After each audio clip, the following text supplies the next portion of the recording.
left the door open. I wandered in off the street, literally. And then they said, here's a tape recorder, here's how to use it. Why don't you go out and make cool stuff? And I started Transom so other people would find that open door, and they can come in there and they can get all the information they need, they can get the right gear, they can get training from the best people who've ever made radio in the last 50 years, because they all write beautifully about it. And then we try to feature their work, and we've run a school, and we run workshops around the country and the world, and it's all about trying to create a mission-based context for listening and telling. And my hope is that we just find the people who are like really dedicated to the original mission and purpose, and get out there and tell the truth and become trusted, and do things to heal this country. Well, when I started Rumble Strip, I started it because I could, because the technology was there and it didn't cost me anything to do it, really. And then there wasn't a job. There was no job to make this show.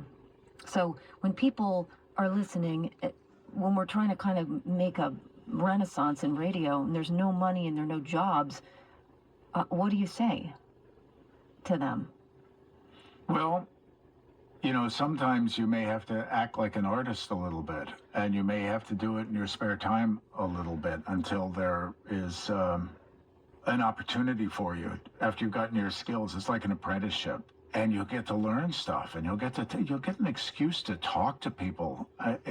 To me, that's what it was. Like, I got a tape recorder. Tape recorders are way cheaper than they used to be. Just get, you can get them on Amazon for $100 and a little microphone. That's it. And then you probably got a computer, and there's lots of software. You can cut things together, and all of that is on transom.org. You can go get all that stuff. And then it's really about your sensibility. It's about like how you listen and how you interpret and how you care. And that's up to you, but those are the people we want are the people of those values. We don't care about whether you can operate a tape recorder. We'll teach you that in a day. So if you are out there and you feel dogged by the desire to make something, and you listen to this conversation and you think these might be my people, you just start and you'll be really bad, and that's great. You'll be terrible, and you'll be terrible for a while, but there's like the only religion that I have is that you're allowed to start and finish and start and finish, and by the sixth time maybe that you've started and then finished when you don't have to. This is the thing about doing it even though you're not getting paid to do it, you don't have a job or a boss or a class professor.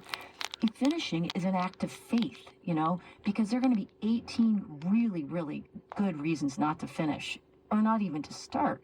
But if you start and finish 6 times, the only thing that is certain is you'll get better at it. You will be better at it, and you'll be a little closer to understanding what it is that you do. Eventually, it is likely that you will develop a skill set that's employable. But to start for love is a pretty auspicious way to begin. And for me, Transom allowed me to do that, because I could sit at home and read and weep and worry and try, but that, Transom had everything I needed to learn.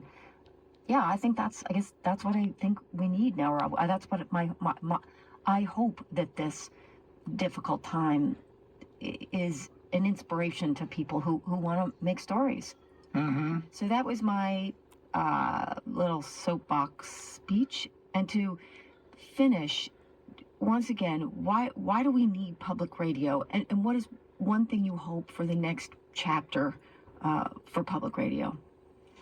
Well, what I love about the idea of National Public Radio is that it takes all the voices from all the small places and big places in this country, and then feeds them back out to the country. And that's how we learn about what's going on in Montana, and that's how we learn about what's going on in the Florida Keys, and that it actually gives us a feeling of national identity, not just the news, but the people, the way they sound, the things they care about.